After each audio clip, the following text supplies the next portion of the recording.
আয় বাংলার মুসলমান, মনে রাখো, আমি মোল্লা মানুষ বলে দিয়ে গেলাম, যারা 16 বছর ধইরা নিজেদের স্বার্থের জন্য বারবার সংবিধান সংশোধন করেছ, আজ হোক কাল হোক এই সংবিধান দিয়াই ওই জালিমদেরকে বাংলাদেশে আইনা এই জনগণ কাষ্টে ঝুলাবে, রক্ষা করবে না। সারাটা জীবন আলেমদের বিরোধিতা করেছো, সারাটা জীবন দেশের বিরুদ্ধে চক্রান্ত করেছো, ষড়যন্ত্র করেছো, কত অন্যায় অত্যাচার করেছো। এখন তওবা করলেও কাজ হবে না। আল্লাহ জিবরিলকে ডাক দেয়, তাড়াতাড়ি করো, ফেরাউন যেন সামনে কথা বলতে না পারে। জিবরিল আমিন ঈসা নিচের থেকে কাদা উঠাইয়া ফেরাউনের মুখের মধ্যে বেড়ে দিল। মুখের মধ্যে কাদা বেড়ে দিলে ফেরাউন হা করে আসে। হঠাৎ করে লেখা সামনে ধরা হলো, কোন গোলাম যদি মালিকের বিরোধিতা করে, গোলাম হইয়া যদি নিজেকে মালিক বলে দাবি করে, তার শাস্তি হলো নীল দরিয়ার মতো পানির মধ্যে চুবাইয়া মারা।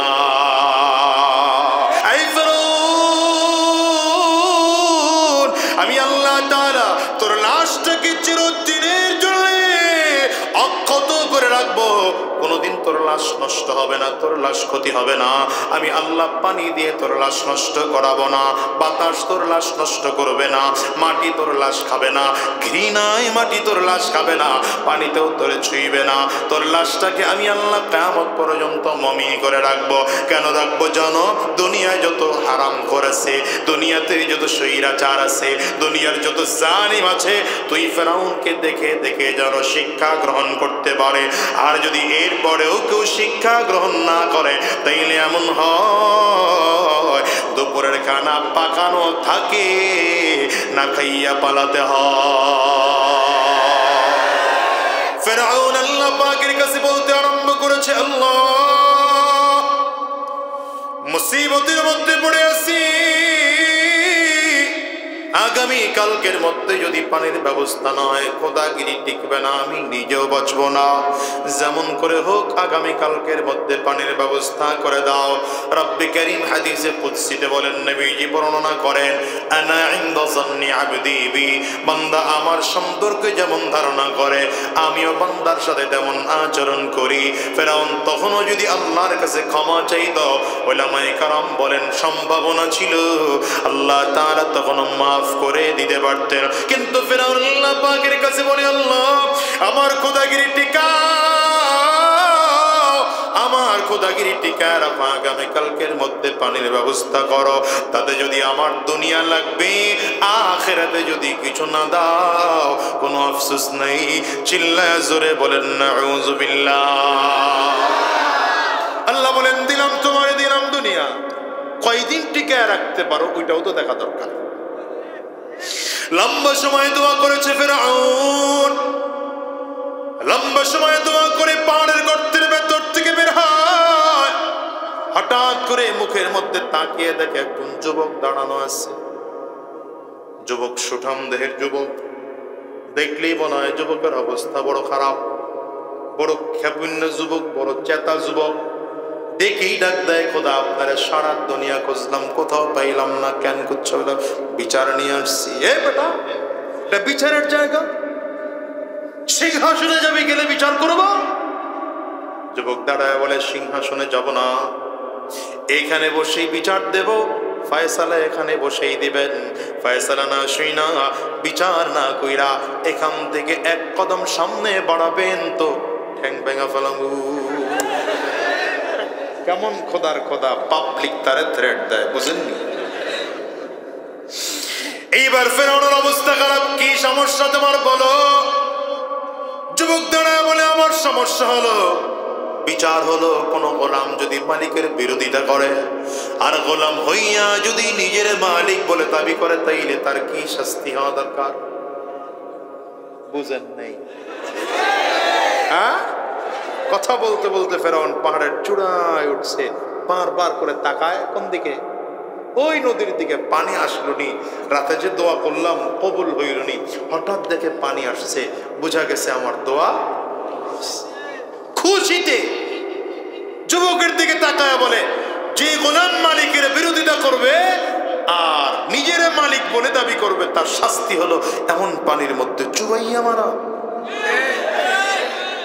যুবক কাগজ কলম আগায় দিছে, লিখে দেন, লিখে দিছে কোন গোলাম যদি মালিকের বিরোধিতা করে, গোলাম হইয়া যদি নিজেকে মালিক বলে দাবি করে, তার শাস্তি হলো নীল দরিয়ার মতো পানির মধ্যে চুবায়া মারা। যুবক তো যুবকের জায়গায় চলে গেল। ফেরাউন এইবার এলাকায় ঢুকছে, মনে করলেন কি ক্ষমতা এখন কি পরিমাণ বাড়লো, 2024 ক্ষমতা এসে এখন আর কাউরে সহ্য হয় না। এইবার তো দুই একবার, আগের বার যদিও টুকটাক ভোট টোট লাগছে, তো 2024 আসার জন্য ভোটই লাগে নাই, খালি ঘোষণা। জনগণ বিশ্বাস করে যখন প্রথম ক্ষমতায় বসাইছিল, দ্বিতীয়বার এসে বলে না এখন তো আর আমারে ভোট দিবে না জনগণ। নিজস্ব কিছু কর্মী বানাইল, কর্মীরা ভোটের জনগণ কেন্দ্রে না আসলেও জনগণের পক্ষ থেকে ভোট নিজেরটা। এমন ভোট বাংলাদেশে হয়েছে, চাচি ভোট কেন্দ্রের বারান্দায় বারান্দায় করে যুবক দাঁড়ায় বলে, চাচি গিয়া লাভ নাই, ভোট দিয়ে গেছে। আপনারটাও দিছি, চাচারটাও দিছি। চাচি দাঁড়ায় দাঁড়ায় কান্না করে, হায় রে তোর চাচায় যাইসা ভোট দিয়া গেল গা, আমারে জানাইলি না। 5 বছর আগে স্বামীটা মারা গেল, 5 বছর পরে যে কবর থেকে জিন্দা হইয়া উঠা আইসা ভোট দিয়ে যে আবার কবরে গিয়া শুইয়া বলল, আমারে জানাইলি না, জানাইলে তো অন্তত স্বামীর লোকে দেখা হচ্ছে। কি কথা বল। আমি ওই বছর একটারে ধরছিলাম, কতগুলো ফিটাইছস? 250। একা কয়টা ফিটাইছে? 250 ভোট একা ফিটাইছে, খালি কালি লয়। আমি বললাম টাকা পাইছস কত? কয় 200। তাহলে তো 50 কম হয়ে গেছে গা। আহারে জাতি।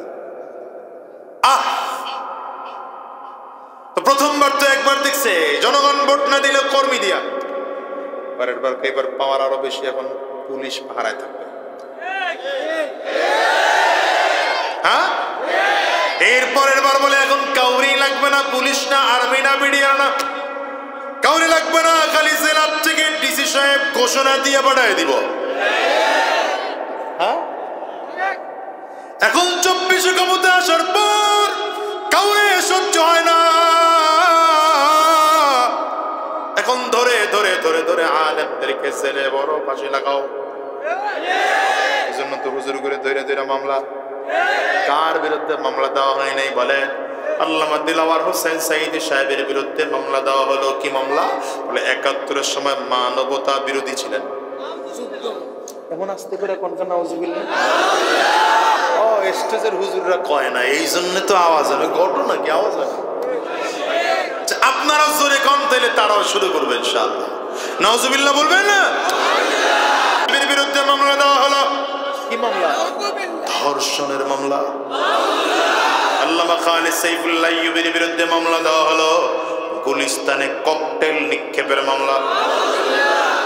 আমার উস্তাদ মাদারীনগর মাদ্রাসা, ঢাকা মাদারীনগর মাদ্রাসার নায়েবে মুহতামিম আল্লামা আলী আকবর সাহেব হুজুরের বিরুদ্ধে মামলা দেওয়া হল রমনা বটমূলে হামলা।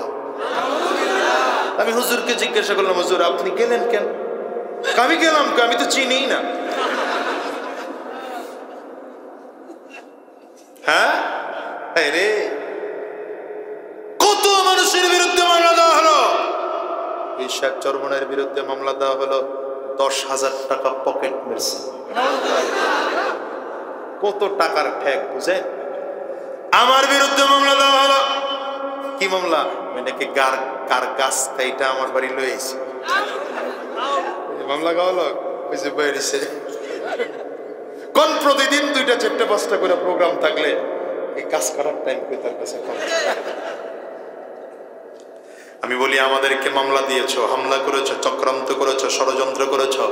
আজকে তাকিয়ে তাকিয়ে দেখো উলামায়ে কেরাম হাজারো লক্ষ জনতার সামনে দাঁড়িয়ে কথা বলে, তাদের কথাগুলো মানুষগুলো গ্রহণ করে শুনতেছি। আমরা বুক টান করে কথা বলি, গলা উঁচু করে কথা বলি, মাথা উঁচু করে কথা বলি, কিন্তু তোমরা যারা মামলা করেছো, হামলা করেছো, চক্রান্ত করেছো, ষড়যন্ত্র করেছো, কলা পাতার বিছানায় ঘুমাইয়াও বাঁচতে পারো না। লুঙ্গি পড়েছো, প্যান্ট শার্ট খুলে লুঙ্গি পড়ছো, দাড়িটারে কামাইয়া চুলের মধ্যে কলপ লাগাইছো, এরপরে মাছের টলারে উঠছো, নিজের চাইল্লা বলে পরিচয় দিছো, তারপরও বাঁচতে পারো নাই। আমি বলি এটা তো দুনিয়ার ধরা, আল্লাহর ধরে কিয়ামতের ময়দানে নাই নাই নাই নাই, আইসরে বলো নাই। আল্লাহর সামনে সেদিন দাঁড় করাবো, জালেমও দাঁড়াবে, মাসলুমও দাঁড়াবে, প্রত্যেকটা জুলুমের একটা একটা করে হিসাব না হবে, একটা একটা করে হিসাব না হবে। তুই হাত উঁচা করে চিল্লা বলো ঠিক কেন? ছাড় দেওয়া হবে মনে করছো? তো মাত্র না পালাইছো, শুরু। আস্তে কয়, জোরে বলো, আস্তে কয় কে খালি খেয়াল করবে।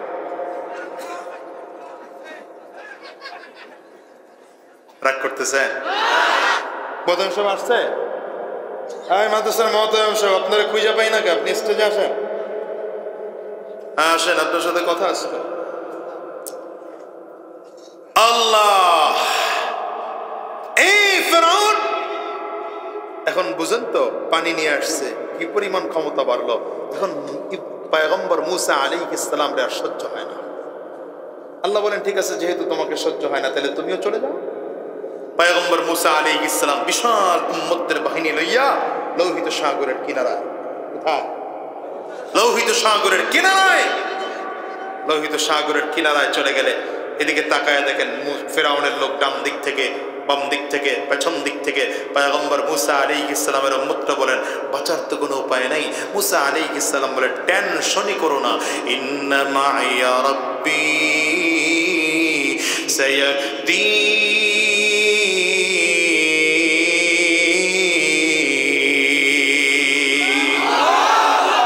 পয়গম্বর মুসা আলাইহিস সালাম বলেন টেনশন করো না, আমার সাথে আমার আল্লাহ সেম রাস্তা দেখায় দিবেন।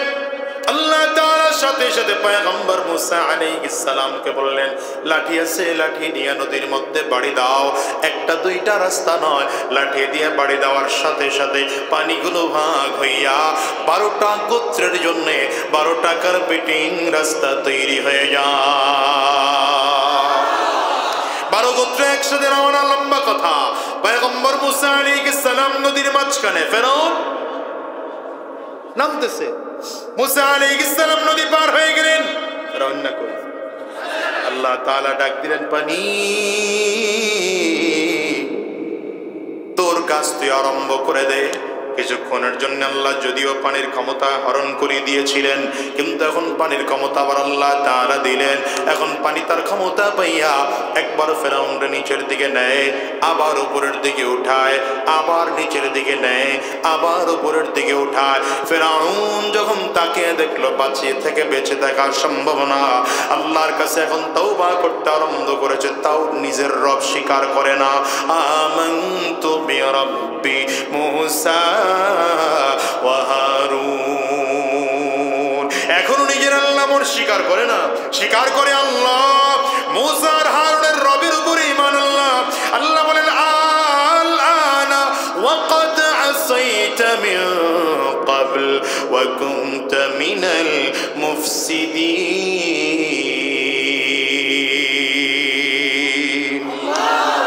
আল্লাহ বলেন এইবার ঈমান আনলে কাজ হবে না। সারাটা জীবন আলেমদের বিরোধিতা করেছো, সারাটা জীবন দেশের বিরুদ্ধে চক্রান্ত করেছো, ষড়যন্ত্র করেছো, কত অন্যায় অত্যাচার করেছো। এখন তওবা করলেও কাজ হবে না। আল্লাহ জিবরিলকে ডাক দেয়, তাড়াতাড়ি করো, ফেরাউন যেন সামনে কথা বলতে না পারে। জিবরিল আমিন আইসা নিচের থেকে কাদা উঠাইয়া ফেরাউনের মুখের মধ্যে বেড়ে দিল। মুখের মধ্যে কাদা বেড়ে দিলে ফেরাউন হা করে আছে। হঠাৎ করে লেখা সামনে দাঁড়া হলো, কোন গোলাম যদি মালিকের বিরোধিতা করে, গোলাম হইয়া যদি নিজেকে মালিক বলে দাবি করে, তার শাস্তি হলো নীল দরিয়ার মতো পানির মধ্যে চুবাইয়া মারা। ফেরাউন চিৎকার করে উঠছে, কি রে, আমার লেখা মনে হয়? জিবরিল ডাক দেয়, এটা তোমারই লেখা, তোমার লেখা বিচার দিয়ে আজকে তোমাকে শাস্তি দেওয়া হয়।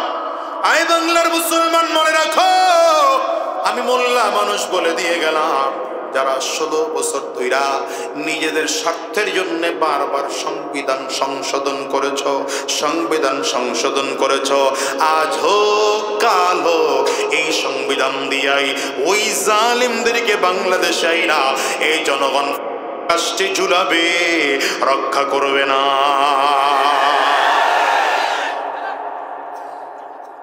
রাগ করতেছেন কে কে? আরে প্যাকেট দিবেন মিয়া, এতক্ষণ ওয়াজ করে যদি 2টা টিস্যু না পাই, আল্লাহ। ফেরাউন কই এখন? হ্যাঁ, আল্লাহ তাআলা নদীর মধ্যে চোবায়া মারলেন। 40টা দিন ফেরাউন পানির মধ্যে চুবানো। মিশরের মানুষগুলো বিশ্বাস করতেই চায় না, এত বড় খোদা, এত বড় পাওয়ারওয়ালা কেমনে মরে? মনে হয় মরে নাই। কথা কয় না? বিশাল পাওয়ারওয়ালা, এত পাওয়ারওয়ালা যে নিজেকে রব্বে আলা দাবি করেছে, রব্বুকুমুল আলা দাবি করেছে, এই খোদা কেমনে মরে? মনে হয় মরে নাই, মনে হয় মরে নাই। ওই যে আপনারা যেমন করে বিশ্বাস করেন নাই, এত বড় পাওয়ারওয়ালা পালায় কেমন? মিলেনি। মিলে গেলে আমার কি করার আছে ভাই? হ্যাঁ, মিলে গেলে আমার কিছু করার নাই তো।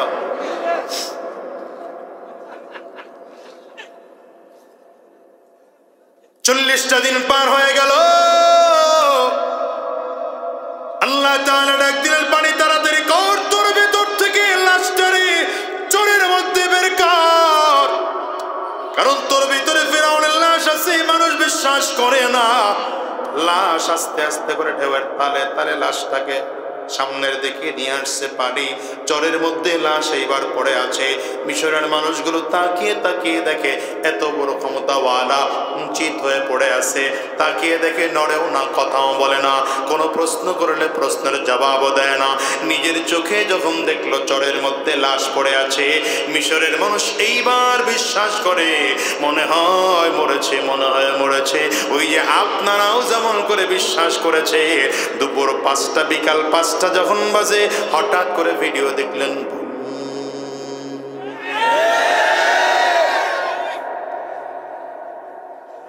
এখন আল্লাহ কি বলেন এটা বুঝার কথা। কোরআনে আল্লাহ এই কথাটা নকল করে দিয়েছেন। ফেরাউনকে লক্ষ্য করে একটা কথা বলেছেন, আল-ইয়াউমা নুনাজ্জিকা বিবাদানিক লিতাকুনা লিমান খালফাকা আয়া। আই ফেরাউন, আমি আল্লাহ তাআলা তোর লাশটাকে চিরদিনের জন্য অক্ষত করে রাখবো, কোনোদিন তোর লাশ নষ্ট হবে না, তোর লাশ ক্ষতি হবে না। আমি আল্লাহ পানি দিয়ে তোর লাশ নষ্ট করাবো না, বাতাস তোর লাশ নষ্ট করবে না, মাটি তোর লাশ খাবে না, ঘৃণায় মাটি তোর লাশ খাবে না, পানিতেও তোর ছুঁইবে না। তোর লাশটাকে আমি আল্লাহ কিয়ামত পর্যন্ত মমি করে রাখবো। কেন রাখবো জানো? দুনিয়ায় যত হারাম করেছে, দুনিয়াতে যত স্বৈরাচার আছে, দুনিয়ার যত জালিম আছে, তুই ফেরাউনকে দেখে দেখে যেন শিক্ষা গ্রহণ করতে পারে। আর যদি এরপরেও কেউ শিক্ষা গ্রহণ না করে, তাইলে এমন হয় দুপুরের খানা পাকানো থাকে, না খাইয়া পালাতে হয়। এই জন্য বলে যে এই দুনিয়ার মুসলমান, হিসাব করে করে দেখো, আল্লাহ তাআলা তোমার আমার জন্য গোটা দুনিয়াটারে বানাইলেন, বেঈমানদের জন্য কিন্তু আল্লাহ বানান নাই। কথা কয় না? দুনিয়াটা ইমানদারের জন্য, কাদের জন্য? কিন্তু ইমানদারের বাচ্চাদের ইমান নষ্ট হয়ে গেছে, ইমান দুর্বল হয়ে গিয়েছে। ইমানদের পা চাটা আরম্ভ করছে। একদল চামচা আছে, একদল পা চাটা আছে। এতদিন ওই লাল মিয়ার পা চাটতো, এখন কালা মিয়ার পা চাটে। পা চাটা ঠিকই আছে, কথা কয় না কারা? এইগুলোরে এলাকার থেকে বের করো, খুঁজে খুঁজে জাতীয় ভাবে বয়কট করে ফেলো। ঠিক কিনা? আওয়াজ করে জোরে কও। সাবধান, নবীর আদর্শের নেতা মানো, নবীর আদর্শের নেতা মানো। খোদার কসম করে বলে যায়, এই দুনিয়ায় অভাব হবে না। তোমার নেতা আমার নেতা বিশ্ব নবী মুস্তাফা, ঠিক আছে তো? আপনারা পারেন না জোরে বলতে, তোমার নেতা আমার নেতা, তোমার নেতা আমার নেতা। আমরা সবাই রাসূল সেনা, ভয় করি না। জোরে বলেন, আমরা সবাই রাসূল সেনা। পারবেন স্লোগান দিতে? তৈয়ার আছেন? দেখি কাশি দেন, গলা ক্লিয়ার করে ভালো করে। আমি দিতেছি, আমি দিতেছি, আমি দিতেছি স্লোগান। কাশি দেন, গলা ক্লিয়ার করেন, ভালো করে কাশি দেন, ঠাঁটায় কাশি দেন। এবার দুই হাত টান টান করে উঁচা করেন, দুই হাত টান টান করে উঁচা করেন। ডানে আর বামে তাকিয়ে দেখেন হাত কে তোলে নাই। মনে করবেন এই লোকটা অলস ফেডারেশনের সদস্য হওয়ার যোগ্য। হাত তুলছে সবাই, হাতগুলো মুঠ করেন, ঝাঁকি দেন। শরীরের মধ্যে যতটুকু পাওয়ার আছে পুরোটা পাওয়ার দিয়ে একটা তাকবীর হবে। এই মুসলমান রেডি? হয় না? রেডি? আরো জোরে বলো, রেডি? নারে তাকবীর। না, মুসলমান স্লোগানে দুর্বল, স্লোগান দিতে চায় না। আমি বড় হুজুর, আমি বড় ইমাম, স্লোগান দিতে লজ্জা লাগে। আরে স্লোগান দিয়েছেন ওমর ফারুক রাদিয়াল্লাহু আনহু। দুই হাত উঁচা করে ভালো করে নারে তাকবীর, আল্লাহু আকবার। আরো আওয়াজ হবে, নারে তাকবীর, আল্লাহু আকবার। তোমার নেতা আমার নেতা বিশ্ব নবী মুস্তাফা, আমরা সবাই রাসূল সেনা, আমরা সবাই রাসূল সেনা। ভয় করি না বুলেট বোমা, নারে তাকবীর, কোরআন সুন্নাহর আলো, কোরআন সুন্নাহ যেখানে আমরা আছি সেখানে দিয়েছি তো রক্ত, জোরে দিয়েছি তো রক্ত। রক্তের বন্যায়, রক্তের বন্যায় আছে, ঠিক আছে? আরে নিচে নামায়ান না, আরো আছে মিয়া, আরো আছে স্লোগান উচ্চা করেন। দালালিনা রাজপথ, রাজপথ, ঠিক আছে? দালালিনা রাজপথ, দিল্লি না ঢাকা, দিল্লি না ঢাকা, ঠিক আছে? এবার ওই দালালির জন্য একটু কথা বলা বলাই। যারা বাংলাদেশে বসে ভারতের দালালি করে, কি কথা বলে না? ঠিক আছে? ভারতের দালালেরা এবার দেখবেন হাত উঠায় না, কে মনে করবেন এ লোক ওই দলের। ভারতের দালালেরা, ভারতের দালালেরা দালালি আর করিস না, পিঠের চামড়া থাকবে না, ঠিক আছে? দালালি আর করিস না, দালালি আর করিস না। স্লোগান দেওয়া শিখে নাই মুসলমান, স্লোগান নিয়ে ময়দানে নামেন। আর ইসলাম বিজয় করার জন্য বিমান, কামান, ক্ষেপণাস্ত্র, পিস্তল, বুলেট, গুলি, রাইফেল এগুলো লাগে না। ইসলাম বিজয় করার জন্য শুধু তাকবীরের আওয়াজ দিয়ে ঈমানি পাওয়ার নিয়ে ময়দানে নামেন।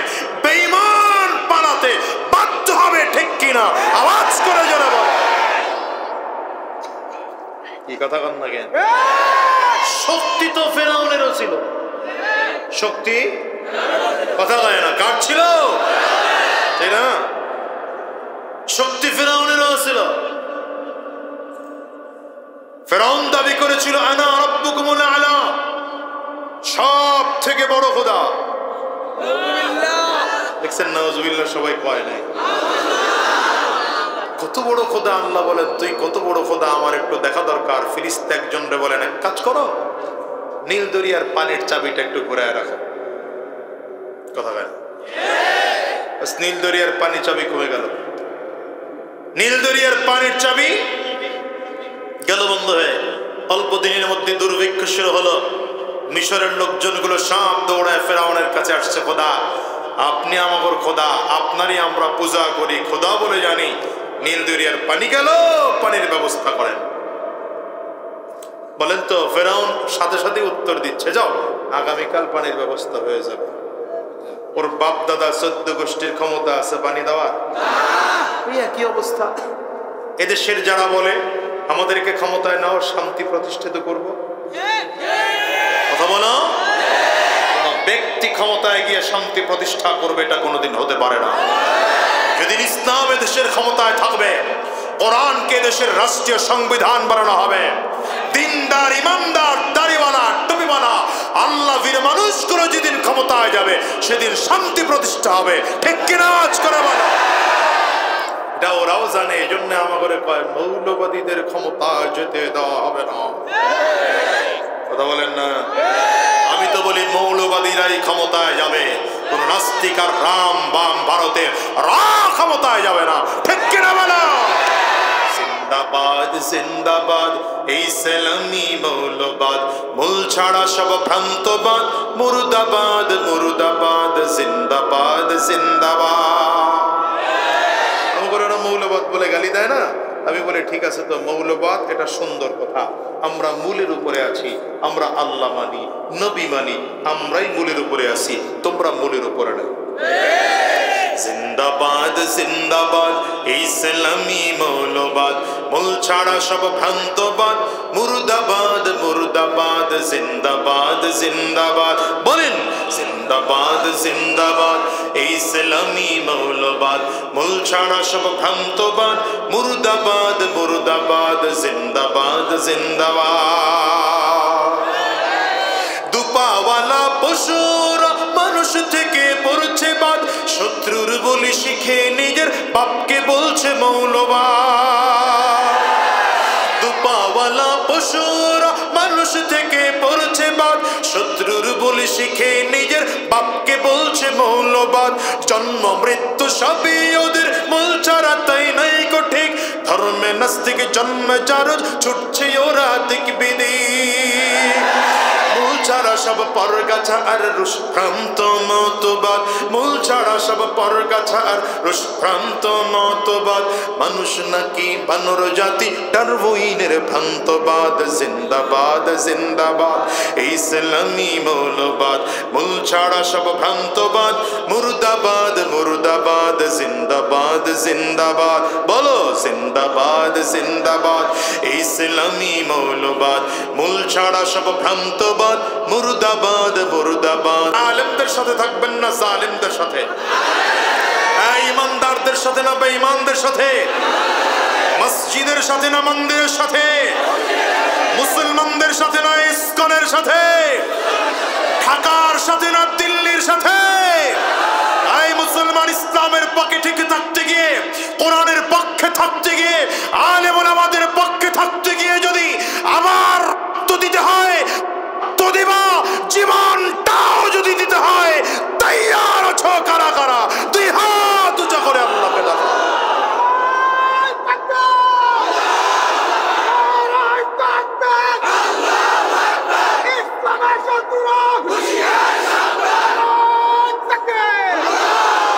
আল্লাহ কবুল করুন। চিৎকার করে জোরে আওয়াজ করে বলেন আমিন। আমিনের পাওয়ার হয় না, আরো জোরে বলেন আমিন। রাগ করতেছেন? অসুবিধা হচ্ছে? বন্ধ করে দেব? শেষ করলে ভালো হয়। ফেরাউন দাবি করলো আনা রাব্বুকুমুল আলা, সব থেকে বড় খোদা। তো আল্লাহ পানি শুকায় দিচ্ছেন, দুর্ভিক্ষ শুরু হলো, লোকজন আসছে পানি দেন, বলে আগামীকাল একদিন চলে গেছে, লোকজন আবার আসছে, বলে আগামীকাল, আবার পরের দিন আসছে, বলে আগামীকাল। প্রতিদিন আসলে কথা ওই একটাই। একজন দাঁড়ায় বলে, শোনেন, আগামীকাল বলে বলে বলে বলে 3 দিন ঘুরাইছেন, আগামীকালকের মধ্যে যদি পানির ব্যবস্থা না হয় খোদাগিরির 12টা বাজাবো। ফেরাউন লোকজন বিদায় করেছে ঠিক, খাওয়া দাওয়া বন্ধ, কারণ আগামীকালকের মধ্যে যদি পানির ব্যবস্থা না হয় খোদাগিরি তো টিকবেই না, নিজের অস্তিত্বই থাকবে না। দেখেন নাই যাওয়ার আগে আগে চেহারার অবস্থা কি হয়েছিল? বুঝেন আওয়াজ, বুঝেন 1 সপ্তাহ পরে ওয়াজ বুঝেন, আজকে হুই না জান গা।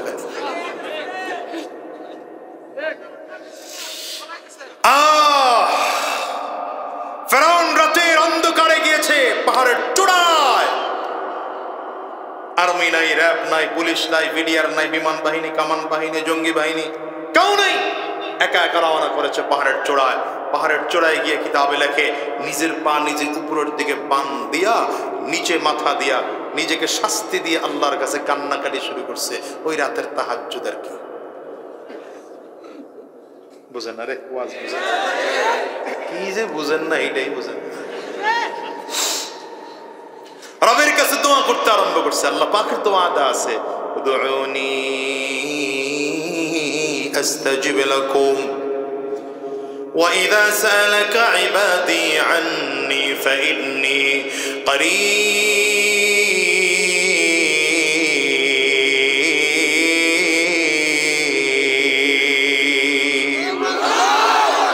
রব্বে কারীমের ওয়াদা আছে, আমার কোন বান্দা মুসিবতের মধ্যে পড়ে গেল, বিপদের মধ্যে পড়ে গেল, আমি আল্লাহ পাকের কাছে চায় তো আমি আল্লাহ বান্দার কাছে দাঁড়িয়ে যাই। আল্লাহ বলেন, উদউনি আস্তাজিব লাকুম। মুসিবতের মধ্যে পড়ে গেছো গোলাম, আমি আল্লাহর কাছে বলো, আমি আল্লাহকে ডাকো, আমি আল্লাহ মুসিবতে তোমার ডাকের সাড়া দেওয়ার জন্য তৈয়ার।